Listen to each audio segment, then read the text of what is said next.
আসসালামু আলাইকুম রহমতুল্লাহি ওবরাকাতু। প্রিয় দর্শকবৃন্দ, আপনারা ইতিমধ্যে হয়তো জেনেছেন যে মুসলিম বিশ্ব একটি মুসলিম ন্যাটো তৈরির উদ্যোগ নিয়েছে। মুসলিম ন্যাটো তৈরির এই উদ্যোগ এটা প্রথম না, এর আগেও কথা হয়েছিল। এর আগে একবার তুরস্ক এ ব্যাপারে কথা বলেছিল। তুরস্ক, পাকিস্তান এবং মালয়েশিয়া তারা একটি মুসলিম ন্যাটো গড়তে চেয়েছিল। এই তিন দেশ মিলে তারা একটি সেনাবাহিনী গড়তে চেয়েছিল, যার মাধ্যমে এই সকল দেশে বা বিশ্বের কোনো জায়গায় যদি মুসলিমদের উপরে আক্রমণ হয় সেই জায়গায় যে তারা প্রতিরোধ করবে, এই ধরনের একটি কথা উঠেছিল। কিন্তু পরবর্তীতে আমরা দেখেছি যে আমেরিকার হস্তক্ষেপে এই দেশগুলা আর সামনে আগায় নাই, সেখানে শেষ হয়ে গেছে। এরপরে 2015 সালেও এই ধরনের একটি কথা এসেছিল এবং ট্রাম্প একবার সৌদি আরবের যুবরাজ মোহাম্মদ বিন সালমানকে একটা প্রস্তাব দিয়েছিল যে সৌদি আরবের উদ্যোগে তোমরা এই ধরনের একটি মুসলিম স্টাইলে ন্যাটো গঠন করো, কিন্তু সেটা আর আগায় নাই। এই গত কিছুদিন আগে মিশর একটি প্রস্তাব দিয়েছে। তারা বলেছে যে আমরা একটি মুসলিম ন্যাটো, মানে ন্যাটোর আদলে আমরা আরব বিশ্ব বা কি বলে মুসলিম বিশ্ব মিলে একটি মানে ন্যাটোর মতো একটি মুসলিম ন্যাটো গঠন করতে পারি। তো এ ব্যাপারে সে একটি প্রস্তাব দিয়েছিল। বিশেষ করে কাতারেও সম্ভবত এই ব্যাপারে কথা বলেছিল কয়েকদিন আগে যে কাতার সামিট হলো। আজকের ভিডিওতে আমরা কথা বলবো যে আসলে মুসলিম ন্যাটো গঠন করা সম্ভব কিনা এবং সেটা যদি হয় তাহলে কিভাবে হবে। এবং ইতিমধ্যে আমরা মিডল ইস্ট আয়ের একটা সংবাদ দেখেছি, যেখানে বলা হয়েছে যে দুইটা দেশ তারা কাতারের এই প্রস্তাবের বিরুদ্ধে কথা বলেছে এবং তারা বলেছে যে আমরা এই ধরনের প্রস্তাবে অংশগ্রহণ করতে চাই না। আজকের ভিডিওতে আমরা সেটা নিয়েও কথা বলবো যে কোন দুইটা দেশ তারা এর বিরুদ্ধে কথা বলল, মিশরের এই প্রস্তাবের বিরুদ্ধে, এবং কি কারণে। তো চলুন বিস্তারিত ভিডিওতে আমরা কথা বলবো। মুসলিম দেশসমূহ মিলে যেই ন্যাটো প্রস্তাবের কথা এসেছিল, এখানে মিশর বলেছে যে Egypt is seeking two establish A joint Arab force modelled on NATO.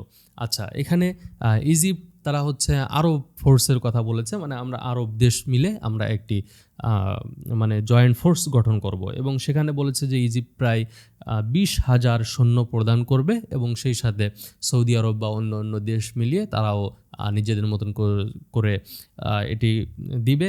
এবং এইটার মূল যে বেস হবে বা মূল যে অফিস হবে সেটা হচ্ছে কায়রোতে। আচ্ছা, এই ঘটনার পরে সারা বিশ্বের অনেকে মনে করছিল যাক, এটা তো খুব একটা ভালো কথা, যদি মুসলিমরা একটু ঐক্যবদ্ধ হয়ে একটি সামরিক জোট করতে পারে তাহলে কোনো মুসলিম দেশে আর কেউ আক্রমণ করার সাহস পাবে না।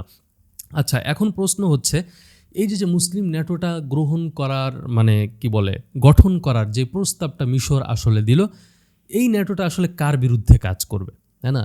আমি যখন একটা মানে সামরিক বাহিনী গঠন করছি, আমার দেশের সামরিক বাহিনী আমি যখন গঠন করছি, তখন আমি আসলে এটাকে কার বিরুদ্ধে গঠন করছি? হয়তো নিজেকে প্রতিরক্ষা করার জন্য অথবা কারোর বিরুদ্ধে আক্রমণ করার জন্য। যেমন ন্যাটো যে স্টাইলে কাজ করে, ন্যাটোর যারা সদস্যভুক্ত দেশ আছে, এই সকল দেশের কোনো একটি দেশে যদি বাইরে থেকে কেউ আক্রমণ করে, যেই দেশগুলো ন্যাটোর অন্তর্ভুক্ত না, এরকম কোনো দেশ আক্রমণ করলে ন্যাটোর অন্য সবাই দেশ মিলে এটাকে প্রতিহত করার চেষ্টা করবে বা সবাই তার বিরুদ্ধে অবস্থান নিবে। তাহলে মুসলিম এই দেশগুলো মিলে যদি এই ধরনের একটি সামরিক জোট গঠন করে, তাহলে কোনো একটি দেশে যদি আক্রমণ হয় তাহলে অন্য দেশ আগায় আসবে কিনা, যেটা আমরা ইতিমধ্যে দেখেছি যে সৌদি আরব এবং পাকিস্তান এই বিষয়ে এরকম একটি চুক্তি করেছে যে কোনো একটা দেশে যদি কেউ আক্রমণ করে তাহলে এই দুই দেশ একে অপরের পাশে দাঁড়াবে। সামরিক দিক থেকে, অর্থনৈতিক দিক দিয়ে তারা মনে করবে যে নিজেদের উপরে আক্রমণ হয়েছে। তো ওইটা নিয়ে আমাদের অলরেডি একটা বিশ্লেষণমূলক ভিডিও আছে, আপনারা এটা দেখে নিতে পারেন। আমি প্রয়োজনে লিঙ্ক দিয়ে দেওয়ার চেষ্টা করব। এখন একটা হচ্ছে ডিফেন্স করলো, তাই না? তো কে আক্রমণ করতে পারে? আক্রমণ করলে ইসরায়েল। মিশর এই যে প্রস্তাবটা দিয়েছে, মূলত এটা হচ্ছে ইসরায়েলের ভয়ে এই প্রস্তাবটা দিয়েছে। আর আরেকটা হচ্ছে আমি অন্যের বিরুদ্ধে অবস্থান নিব। তাহলে কার বিরুদ্ধে অবস্থান নিবে? সেটা হচ্ছে আমেরিকা এবং ইসরায়েলের বিরুদ্ধে মূলত এই অবস্থানটা, মানে এদেরকে ঠেকানোর জন্যই তো এই মানে সামরিক জোটটা গঠন হবে, তাই না? প্রত্যেকেরই তো একটি কমন শত্রু থাকে। তো এই আরব দেশগুলোর মানে যাদের জন্য এই প্রস্তাবটা দেওয়া হচ্ছে, কমন শত্রু হচ্ছে ইসরায়েল এবং আমেরিকা। আচ্ছা, এখন প্রশ্ন হচ্ছে যে ইসরায়েল এবং আমেরিকার বিরুদ্ধে যে তারা দাঁড়ানোর জন্য এই প্রস্তাবটা দিল, সামরিক জোট করার জন্য প্রস্তাবটা দিল, এখন তাদের নিজেদের কি এই শক্তি, সামর্থ্য এবং পর্যাপ্ত ইচ্ছা শক্তি আছে কিনা। শক্তি সামর্থ্যের চাইতে বড় জিনিস হচ্ছে পর্যাপ্ত ইচ্ছা শক্তি আছে কিনা। কারণ আরব যেই দেশগুলো আছে প্রত্যেকটা দেশ দাঁড়িয়ে আছে আমেরিকার মানে ব্যাকবোনের উপরে, আমেরিকার উপরে দাঁড়িয়ে আছে। যেই চুক্তিটা হয়েছিল অর্থাৎ উসমানীয় খেলাফত ভেঙে যাওয়ার পরে আরব রাষ্ট্রগুলো যখন আলাদা আলাদা করে গঠন হলো 1930 সালের দিকে কিংবা 1935 সালের দিকে, আরব রাষ্ট্রগুলো যখন আলাদা আলাদা গঠন করা হয়ে গেছে, প্রতিটা দেশে কিন্তু রাজতন্ত্র। এখন প্রত্যেকে তার ক্ষমতাকে পাকাপোক্ত করার জন্য আমেরিকার কাছে ধর্ণা দিছে বা আমেরিকাকে বলছে যে আমি তোমার পারপাস সার্ভ করব বা তোমার কাছে আমি তেল বিক্রি করব, পেট্রোডলারে তেল বিক্রি করব, এর বিপরীতে তুমি আমাকে ক্ষমতায় টিকায় রাখবা। এবং আমরা সেরকমেরই দেখেছি যে আরব বসন্তে প্রতিটা দেশে আন্দোলন হয়েছে, প্রতিটা দেশে ক্ষমতা পরিবর্তন হয়েছে আরবের। কিন্তু মধ্যপ্রাচ্যের যেই সকল দেশ তারা হচ্ছে গণতন্ত্র চর্চা করে না, কিছু করে না, কিন্তু তারা ক্ষমতায় টিকে গেছে, তাদের গায়ে একটু বাতাসও লাগে নাই। কী কারণে? কারণ তাদের পাশে হচ্ছে আমেরিকা ছিল। আমেরিকা সেইভাবে তাদের মিডিয়া দিয়ে ন্যারেটিভ তৈরি করে নাই এবং আমেরিকা সারা দেশে গণতন্ত্র বাস্তবায়নের জন্য কথা বলে, গণতন্ত্রের পক্ষে কথা বলতেছে, গণতন্ত্র প্রতিষ্ঠার জন্য যুদ্ধ করতেছে। অথচ এই সকল দেশে গণতন্ত্র নেয় একটা টু শব্দ পর্যন্ত আমেরিকা করে না। কী কারণে? কারণ এরা হচ্ছে আমেরিকা যেটা চাচ্ছে সেটা তারা সঠিকভাবে দিয়ে যাচ্ছে। এখন আমেরিকার বিরুদ্ধে তারা দাঁড়াবে, একটা সামরিক জোট গঠন করবে, এটা ভালো প্রস্তাব। কিন্তু আমার কথা হচ্ছে যে আমেরিকার এই যে কি বলে নিরাপত্তা যে বলয় আছে, এই নিরাপত্তা বলয় থেকে বের হওয়ার যে সাহস দরকার, অর্থাৎ আপনি যখন তার নিরাপত্তা বলয় থেকে বের হবেন তখন সে আপনাকে আক্রমণ করবে, আপনার সরকার পতনের জন্য কাজ করবে। যেভাবে আমরা আরব বসন্তে সিরিয়াতে দেখেছি, তিউনিসিয়াতে দেখেছি, আরও বিভিন্ন দেশে দেখেছি। তো এরকম তো আমেরিকা তখন কাজ করবে। তো এই নিজেদের ক্ষমতা স্যাক্রিফাইস করে এই সকল দেশ তখন আমেরিকার বিরুদ্ধে দাঁড়াতে পারবে কিনা, এটা হচ্ছে প্রথম কথা। দ্বিতীয় কথা হচ্ছে এখন আমেরিকা তাদেরকে বিভিন্ন সিকিউরিটি দিয়ে রেখেছে, অস্ত্রশস্ত্র দিছে, বিমান দিছে, ড্রোন দিছে, কিন্তু আমেরিকার বলয় থেকে বের হলে নিজেদের নিরাপত্তা নিশ্চিতের জন্য যেই বিমান দরকার, যেই প্রযুক্তি দরকার, যেই ড্রোন দরকার, সেইগুলা এই সকল দেশের কাছে আছে কিনা, কিংবা এই সকল জিনিস তৈরি করার জন্য কাজ করছে কিনা। যেমন আমরা দেখতে পাচ্ছি যে তুরস্ক আমেরিকার বলয়ে আছে, কিন্তু সে নিজেদের জিনিস ডেভেলপ করার চেষ্টা করতেছে। অর্থাৎ এখন যদি আমেরিকার বলয় থেকে সে পরিপূর্ণভাবে বেরো হয়ে যায়, অন্তত সে যে তার একটা প্রোডাকশন লাইন তৈরি করছে সামরিক যানবাহনে বা সামরিক প্রযুক্তিতে, সে আস্তে আস্তে হয়তো কিছুটা এগিয়ে চলে যাইতে পারবে। কিন্তু এই সকল দেশের আসলে সেরকম সামর্থ্য আছে কিনা আমরা যদি দেখি তাহলে দেখব যে আসলে এরকম কোনো সামর্থ্য তাদের নাই। এখনও তারা পুরোপুরিভাবে আমেরিকার উপরে নির্ভরশীল। সুতরাং আমেরিকা যদি এটা চায় যে এটা হবে না, এরকম একটা জোট হবে না, তাহলে এটা হওয়া সম্ভব নয়। আচ্ছা, এবার আসেন, আমরা দেখলাম যে সিসি মূলত এই প্রস্তাবটা সামনে আনছে। এর আগে একবার ট্রাম্প বলেছিল সৌদি সরকারকে, তো সেটার পিছনে একটা কারণ আছে। যেমন আরব লীগ, আমরা যেটা দেখি আরব লীগ মানে আরবদের ঐক্যবদ্ধ হওয়ার জন্য যে একটা লীগ প্রতিষ্ঠা হয়েছিল, এই আরব লীগ কিন্তু ব্রিটিশ এবং আমেরিকার পরামর্শে হয়েছিল। আমেরিকা বা ব্রিটিশ তারাই বলছিল যে তোমরা এটা মানে করো, এবং সেই পরামর্শটা তারা দিয়েছিল মিশরকে, মিশরের তৎকালীন যে প্রেসিডেন্ট ছিলেন, এবং তার পরামর্শেই এই আরব লীগ গঠন করা হয়েছিল। এবং এই আরব লীগের মাধ্যমে মুসলিম বিশ্বের মানে ভাঙ্গনটা আরও শক্তিশালী হয়েছিল। মানে আমরা উপরে দেখতেছি এটা মানে জোট হয়েছিল আরবদের ভিতরে, কিন্তু এইটা মুসলিম বিশ্বের একটা ভাঙনে হিসেবে কাজ করেছিল। তো এটা নিয়ে আমরা পরবর্তীতে অন্য ভিডিওতে কথা বলবো। কিন্তু আজকে আমরা যে টপিকসে কথা বলছি, তো এই সিসি সে কেন হচ্ছে এই সময়ে এসে প্রস্তাব দিল যে আমাদের একটা ন্যাটোর মতন জোট গঠন করা দরকার। কারণ সিসি সে কিন্তু আমেরিকার মানে কি বলে আমেরিকার ইন্ধনে দাঁড়িয়ে আছে। সে আমেরিকার ইন্ধনে মানে যত ইসলামপন্থী দল ছিল, এখওয়ান ছিল, তাদেরকে কচুকাটা করছে মিশরে। কিন্তু সেই সিসি এসে কেন এখন এই কথা বলল? এর কারণ হচ্ছে যে সিসি এতদিন পর্যন্ত আমেরিকা এবং ইসরায়েলের পারপাস সার্ভ করার জন্য এমন কোনো কাজ নাই যে সে করে নাই। আমেরিকা যেটা চাইছে সেটা করছে।